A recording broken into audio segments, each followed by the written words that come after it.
waxaan bilaabanaynaa casharadeen imtixaanaha ahaa ee ku saabsanaa barnaamijkan Office 2016 Plus oo aan ugu talagalnay inay ka faa'iidaystaan dhammaan dhalinyarada ku nool daafaha caalamka iyo kuwa jooga dalka gudihiisaba. waxaan kasii anfaqaadaynaa casharkeeni meeshuu sii marayay. casharkii 9aad waxaan kusoo qaadanay equationska. hadda waxaan qeynaa qeybihii kale ee insert ribbon. muhiimiyadaanu kasoo qaadanaynaa haddii la haydmo.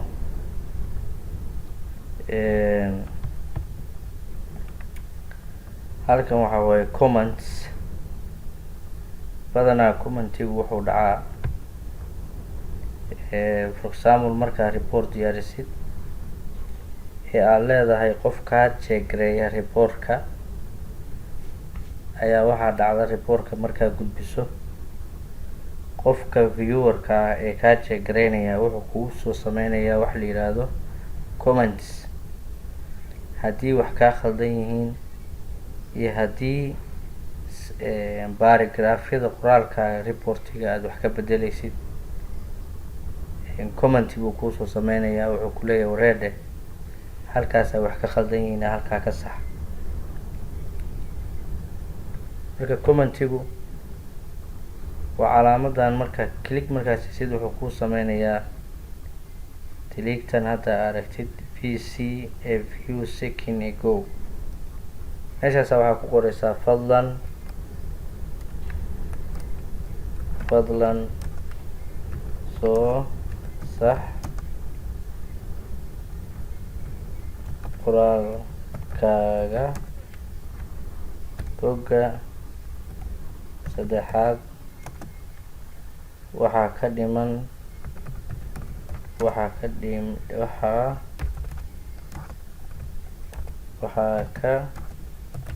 dhiman qoraal muhiim ah.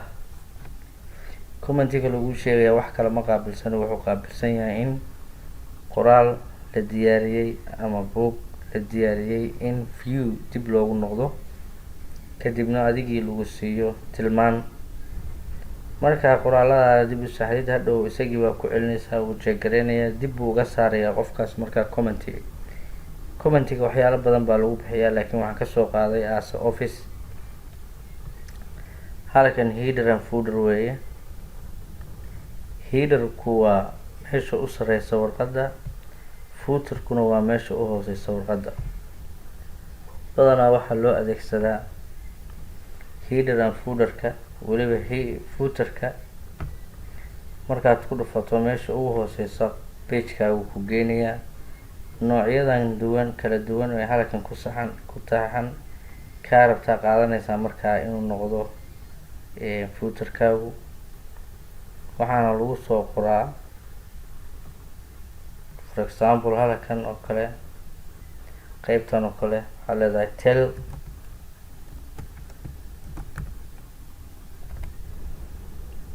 number. halkan waxaa weeye streetka companigu degan yahay wuxuu ku qoreysaa street ama adresska. halkan waxaa ku qoreysaa haddaad u baahan tahay emailka. dan warqad kasta oo boggaa kamid ah markaa waxaa la soconaya telefonkii, adresskii, emailkii, streetkii ay deganaa companigu, meel kasta oo dalku ku sugnaa. kadib headerka iyo footerka most of them la isticmaalaa. qaar isticmaalaa headerkana waa jiraan. kadib waa iska xiraysa halkaasa close ka leedahay. qoraaladu waxay leeyihiin bog kasta iyo page kasta waxaa la yihahda page number baa loo sameeyaa. waxaa laga yaabaa 100 page inuu yahay. 100kaa page waa in la kala garan karo. 5 page xitaa 5taa page waa inaad number u sameysid. waxaa la yihahdaa page number. page numberku marka waa qeybsamaa. kan waa top kana waa bottom of the page. most of the bottom of the page baa la qaataa, weliba kan saddexaad maadaama uu gacanta midigta ku yaal. gacanta bidixda sababta loo dooran waayna waxa weeye badanaa documentiga gal baa la geliyaa, daloolisadu inay documentigii aysan gaarin, aysan goyn, ayaa waxaa loo geeyaa lambarka dhinaca bidixda ah. hadda haddaan okay idhi, waxaa aragtaan bogga koowaad inaad ku aragtaan number 1. haddaan hoos socdo oon pageka labaad tago, meeshiisa u hooseysa waxaa ku arkaysaan page 2. waxaa aragtaan page 2. haddaad sii socoto page 3, page 4 ilaa iyo intii aada qoraalka sameyn kartid. waxaan dib ugu noqonaynaa marka haddana insert text boxkan aada u jeedaan. text boxku wuxuu ka anfacayaa badanaa waxaa jirta meelo yaryar oo loogu talagalay oo gaar ah inaad qoraal ku qortid. adoo qoraalkaaga wataa text boxka dooranaysaa. text boxka halkaasa markaa qoraalka waxa aada u baahnayd gelinaysaa. meesha aragtaa dhigi kartaa, geeska aragtaa geen kartaa, xagga waa geen kartaa, xagga waa geen kartaa, kor waa geen kartaa, hoos waa geen kartaa, dhexbartanka waa dhigi kartaa. dan waxaan ku jiraa highlight star, waxaa ku qortaa wixii aada ugu tala gashay. for example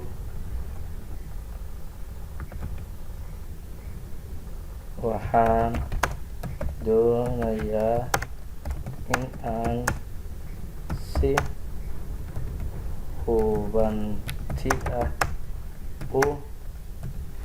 u barto office 2016. iyo dee wixii markaa adigu caqliyan iska geli maaha, laakiin tan hadda waa for example meel buu ka geli karaa qoraalka text boxku. text boxku marka diligtaas ku wareegsan buu leeyahay. markaad ku dhufato format wax la yidhaahdaa imaanaya. formatkaasaad tegaysaa.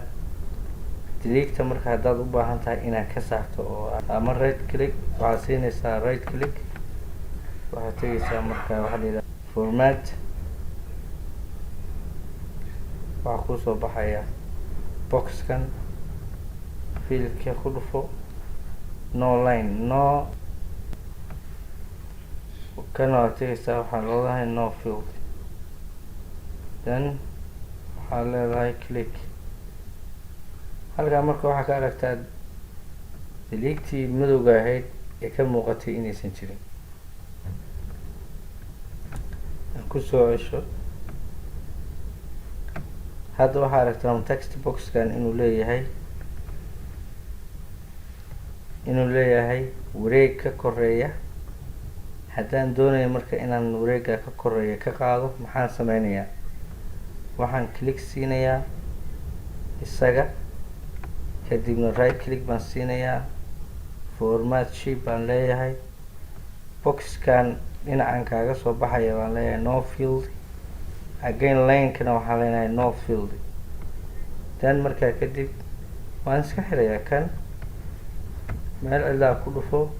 waxaa rabtaa qoraalkaaga inuusan lahayn wax box oo seer kala inuusan ku jirin. text boxku saasaa maaragtay loo adeegsadaa, oo mararka qaarkoodna laga dhigaa no field oo looga dhigaa bilaa dilig oo ku hareereysan, marna diligta loogu yeelaa. haddaan doonay marka inaan kusoo cesho, right click baan siinayaa. waxaan tegayaa format box, kartaa ka dhigi kartaa whatever. text boxkan wuxuu badanaa meelaha qaarkood baa loo isticmaalaya si hubinti ah oo toosa looma isticmaalo. waxaa inoo haray marka inta ka hartay casharkan ama loo yaqaano insert ribbon. waxaan kusoo gudbin doonaa casharadeena dambe insha allah biidnillahi alkariim ee taxanaha ah. aada baa umahadsantihiin. thank you very much dhammaan dhalinyarta daawata rag iyo dumarba aad bay u mahadsan yihiin. kusoo dhawaada, ku baro luuqadaada hooyo computerka, iyadoo aad u arkaysid si practically ah oo live ah.